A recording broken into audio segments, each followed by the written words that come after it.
Tonight, a world order upended. You said you would bomb the S out of Oman. No, I don't think they behaved very well. Donald Trump threatens allies while praising a nuclear nemesis. Kim Jong-un has always treated me with great respect. Plus, he wants to build his ballroom and travel with Natalie on their apparently defenseless flying palace. a rising Democratic star strikes a nerve with MAGA. You mean Pee Wee Herman? Also, Donald Trump's new lawman refuses to say he'll be independent of the president. No, I'm not going to pledge that, and no attorney general should ever pledge that. Is Todd Blanche's answer outrageous or practical? And after Trump asks the Supremes to let him build his ballroom, he deploys another adjective for anyone opposed. Very, very disloyal to our country. Live at the table, Keith Boykin, Bill Stepien, Dina Dahl, Arthur Aidala, Rena Ninan, and Stacey Schneider.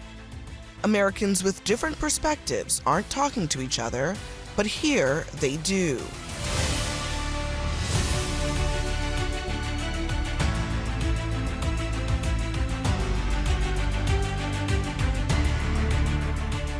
Good evening, I'm Abby Phillip in New York. Tonight, President Trump takes the phrase, keep your friends close, but your enemies closer to heart.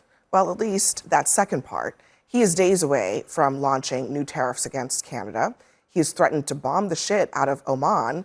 And now he's saying that he's scaling back joint U.S. military drills with our ally, South Korea. Those drills have been conducted for over 70 years in an effort to deter North Korean aggression. And yet, today, he is also fawning over North Korea's dictator leader. Why hasn't Kim Jong-un responded to your request to have a conversation? How do you know he hasn't responded? Has he?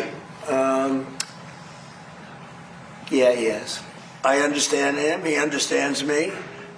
You're doing war games. I get along with him. You know, he didn't like Biden. He didn't like Obama. He didn't like anybody. But I get along with him very well. No, what I'm doing is making things safer. Now, this weekend, Trump said that the reason for this pause was his good relationship with Kim Jong-un, and he also criticized the costs of the exercises and that they sent a totally inappropriate and hostile signal to North Korea, who he says has been unthreatening and respectful. But he also said that this isn't the only reason for his decision. When I called him, I said, would you like to give us a little hand? We don't need help with Iran, but if you'd like, give us a hand with Iran. He said, no, thanks. And I said, wait a minute, we have 39,000 soldiers over there guarding you from Kim Jong-un, your next door neighbor, and you're not going to help us on a very easy military operation in Iran? That's strange. No, we'd rather not get involved. I say, well, why are we involved in helping you? So now, before we open it up to the table here, we want to invite you at home to join our debate. Head to CNN.com/Abby. Weigh in there. We'll get to some of your comments throughout the show. Now, Rena, I can't tell, actually, which of the two things it is. Is it that he just loves Kim Jong-un so much, or is he mad that South Korea didn't help him out on Iran? I think it's a little bit of that, and it's the unreliability factor that he loves. He loves throwing these wild things into the air at moments where he needs to sort of back away from the conversation in Iran, for instance. Remember, he tried this in his first administration. Right. It didn't go well, right? The one person I think who's actually had traction on North Korea is Dennis Rodman. And I think that's been a long time ago. You guys remember when he went out to North Korea, got a little bit of, what did he get in the end? Nothing. And I think it's the same road that Trump is going to go down, because this is not an easy bargain to do. You don't have your enemies suddenly turn and become friends. You've got to show leverage, and it doesn't seem like he has any right now. This just seems like the wrong fight to be picking, Bill. Let me read this headline from CNN. U.S. and South Korea scale back joint military drills to reduce tension with North Korea. That was from today. No, it was from 2019. This is in line with what's been, what's been that done was before. The last time Trump did this. Done before. We now have a new president of South Korea who's a very different vision of how to deal with North Korea. It's not to fight. It's to proceed with peace talks and disarmament, and military exercises in the DMZ would be fly completely in the face of that. It's not that Trump is saying, oh, let's work with South Korea to take a different strategy. He is attacking South Korea and praising North Korea, which last time I checked is still a nuclear-armed dictatorship. Yeah, look, this is in line with past policy. I believe it's in line with where South Korea is today. That's the fact. There's not a doubt in my mind he is pissed off that South Korea has refused to help in Iran. If you look at his first campaign, President Trump's, his second campaign, and his third campaign, he's been very consistent. We're only going to help those who help us. Why are we helping everybody around the world and they're not helping us? And now he makes a specific ask. He played it down here. It's an easy war. We need a little help over there. Do you want to help? They say no. Okay, no problem. Look, Donald Trump, any of us New Yorkers know, he comes out in all of his negotiating skills, whether it's real estate, casinos, beauty pageants, he comes out like the guns of Navarone. He comes out, with like you just said, making crazy statements, trying to gin it all up, and he's done it. But he's going to look crazier when nothing happens. We know we've gone down this road. Multiple presidents are because they're dumb. They understand that this trajectory takes policy, and there's no policy behind this. I think the timing, this is less about South Korea and more about North Korea. The fact that this happened right as the 60-day Iran... You mean Iran? Yes. Yeah, more about Iran. No, more about North Korea and Iran, because he desperately does not want North Korea to help Iran as they have helped Russia. And he knows the 60-day deal with Iran is just expired. He knows it's going to get worse. So you think he's trying to sweeten up? Yes, he's North trying Korea. to, and that shows that how the footing we're on, how poor it is, that he is trying to cozy up to North Korea to get them to not help, Iran. This shows that his policy is failing. It's not so much about South Korea. I do think the Iran piece is super important in all of this, because at the same time that he's making these threats about our relationship with South Korea, he's also threatening our ally, Oman. Listen. This morning you said you would bomb the S out of Oman if they got in the way of reopening the Strait of Hormuz. Would you say you're out of patience with Oman, a strategic partner? I don't think they behave very well, but we'd handle them very easily, just like we do other things. To Dina's point, it's been 60 days, nothing has happened. Strait of Hormuz is still effectively closed.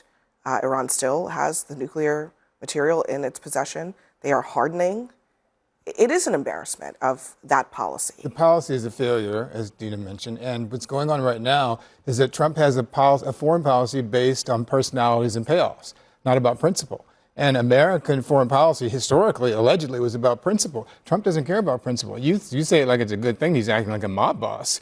But I think, honestly, the American people and people of the world want leadership that's consistent from the American president. They want us to stand up with our allies, not just Oman. He is threatening Spain and other allies, NATO allies, just because they don't agree with everything he says. Canada's going to be the 51st state. Canada, Aren't you hip to the Greenland, situation, all right? the different threats. That's not effective strategy. This is a guy who came and said he's going to resolve the war in Ukraine. He was going to resolve all these issues very quickly once he became president. He's failed to do so. United States twice. It's also made him the president of the United States. And that's twice. and the American that's a people. That's not a good thing. The fact he's been president. Well, it's a good thing for him. It's a good. Some people agree with his policies. So wait, I'm half sorry. the country or a majority of the country. What 77 million specifically people do is you not think half the has made country. him president of the United States twice? Because he ran on America first.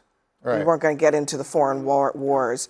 We weren't going to be fighting battles in the Middle East. We weren't going to be trying to do regime change. That's the antithesis of how he's governing right now. Well, I think if you ask him, you don't have to ask him. He said it. He said he thinks that Iran, who has been our number one enemy since the end of the 70s, if they have a nuclear weapon, it's going to put Americans in peril. It's going to put clearly Israel, the only democratic state in that area, in peril. And it's going to put all of Western Europe if those nuclear weapons can go that far. So he would argue, and he has argued, that I'm doing this to protect America. And I would disagree that nothing is happening. Well, 10 days ago, Turkey, Pakistan, Saudi Arabia signed a deal where if you attack one of us, you attack all three of us. Okay. 3 days ago, 14 countries, including Saudi Arabia, signed a coalition agreement.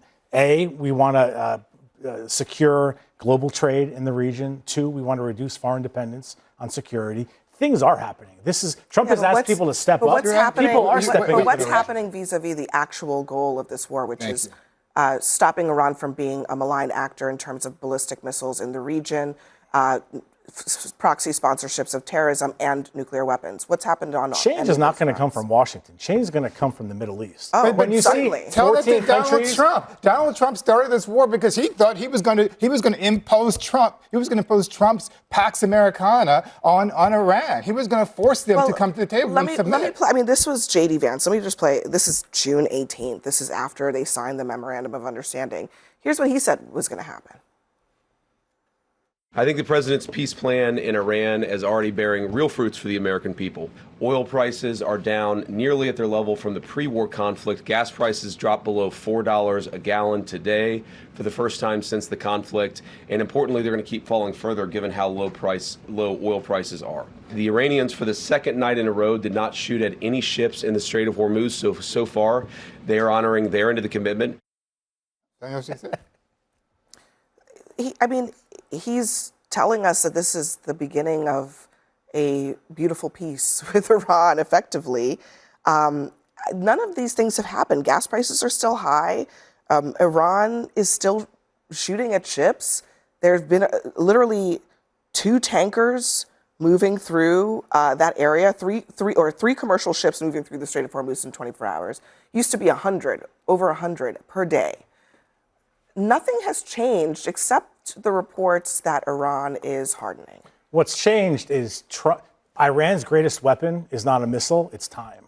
Yeah. They're trying to wait this thing out. Today you heard Trump say something very different. He says, I do not have a timetable. I'm not in a hurry. That tells me he's looking for something. He's been saying that, though. Well, right? He's been setting timetables. He's been saying that, setting timetables. He's been giving them offers of peace, Rena, and then he's been backing off at them because even though he's saying those things, he's acting like he does care that there's a midterm election coming up, that the gas prices are high, that he really does need this thing to be wrapped up. Yeah. I mean, one of the greatest things for this war is that now Americans know where the Strait of Hormuz is. You open up your credit card statements and there's the Strait of Hormuz. It's your energy bills. It's your gas bills. I did a family vacation to Maine and gas was almost $5. Yeah. I mean, you are feeling it and Americans are feeling it and people are starting to ask questions. You know, you take your kid to a Little League game or something. People are feeling it. They're talking about it on the sidelines of games. And I think Americans have reached their limit on this. And I think he has entered the quicksand of the Middle East. It's very hard to get out. And the Iranians, I mean, to Bill's point, I mean, I think you're right. Yeah, they are playing a time game, right? Yeah. Who's winning that game? Well, I think who's winning is Iran. And I think going back to the point of Oman, most people might not realize what a strategic importance this country is in negotiations for Washington over administrations, not just for the Trump administration. They are like the hotline to Iran, only because they have leverage on understanding on both sides. It's like having a homeowner who owns the driveway, right? Everybody's got to go through that driveway. They've got access to the Strait of Hormuz. So to say what Trump has said to Oman is just not only out of line, it is not in U.S. interests. All right, we've got to leave it there. Rena, thank you very much for joining us. Next.